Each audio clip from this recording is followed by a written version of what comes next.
இந்த அனில் ஜெயின் என்ற தொழிலதிபர் ரிஃபெக்ஸ் குரூப் என்று பல்வேறு நிறுவனங்களை இந்த அனில் ஜெயின் நடத்தி வருகிறார். அவர் கிட்டத்தட்ட ஒரு 10-20 நிறுவனங்களை, கெமிக்கலு, இவி வெஹிக்கிள்ஸு, அது இதுன்ட்டு பல்வேறு தொழில் நிறுவனங்களை அவர் நடத்துவதன் காரணமாக மணி லாண்டரிங் ஈஸி. இந்த 3000 கோடி பணம் தங்கமாக மாற்றப்பட்டுள்ளது. எனக்கே ரொம்ப நாள் இது தெரியாது. தங்கம் கடத்தி வந்தவர் விமான நிலையத்தில் பிடிபட்டார்லாம் நியூஸ் வரும்ல. எனக்கு ஆமாம் ஆமாம், நிறைய இந்த பிஸ்கட் ஒழிச்சு வச்சுட்டு வந்தாங்க, இதுக்குள்ளே கோல்டை வச்சுருந்தாங்கன்றதெல்லாம் வருது.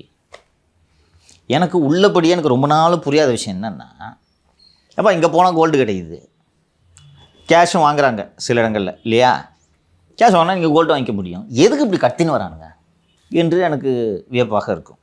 நீங்கள் ஒரு கோடிக்கு இல்லாத 2 கோடிக்கு நீங்கள் போய் இங்கே எங்கேயாவது நாகக்கடையில் ஒரு 50 நாகக்கடையில் அலைஞ்சு நீங்கள் இந்த கோல்டு காயினாவோ பிஸ்கட்டாவோ புல்லியனாவோ வாங்கிட முடியும்.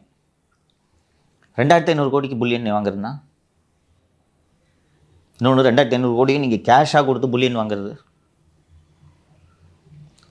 இந்த குர்வீஸ் கொண்டு வராங்கல்ல, இந்த மாதிரி தங்கங்கள் தான் இந்த வியாபாரத்துக்கு பயன்படுத்துகிறது.